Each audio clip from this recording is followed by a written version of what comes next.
comme dit la phrase, le chômage, les chômeurs c'est l'armée des patrons.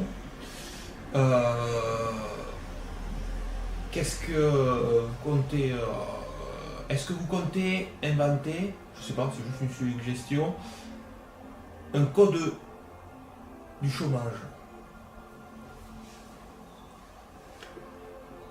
Avec le projet de société que je présente dans mon programme, en fait, le chômage disparaîtra rapidement. Notamment grâce au revenu vital. En partie, Ah oui. le revenu vital va permettre aux gens de s'épanouir, de ne plus craindre pour le lendemain. Déjà. Donc, les personnes vont avoir plus d'allant, je dirais, dans leur travail. Ils n'auront plus la crainte, du chômage. Ils sauront qu'ils peuvent négocier dans leur entreprise, ils peuvent demander, être plus exigeants peut-être par rapport à leur syndicat.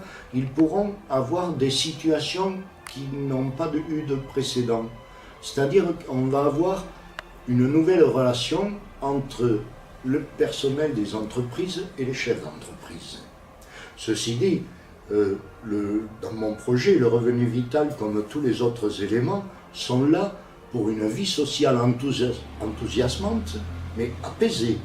Je veux absolument éviter les conflits. Je veux de véritables chefs d'entreprise, qui soient de véritables capitaines d'industrie. Donc il est bien sûr, il serait inacceptable pour moi de mettre la pression sur ces personnes pour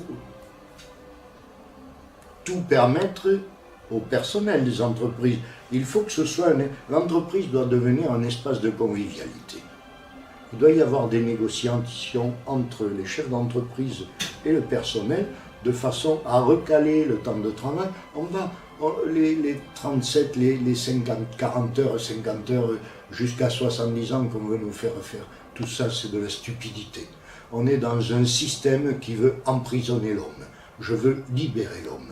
Donc, lorsque toutes les personnes qui sont au chômage actuellement, qui auront pu suivre des stages ou trouver des formations en entreprise qui soient valorisantes, ces personnes vont pouvoir facilement retrouver du travail et on va pouvoir facilement diminuer le temps de travail par semaine.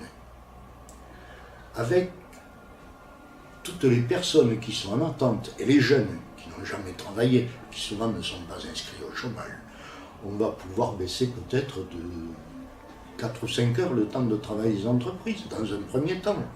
Mais plutôt que de le faire brutalement, baissons-le de 1 heure tous les ans, pourquoi pas. Et puis on pourra caler, et les chefs d'entreprise ne seront pas mal à l'aise. Ce sont des situations qu'ils vont pouvoir gérer.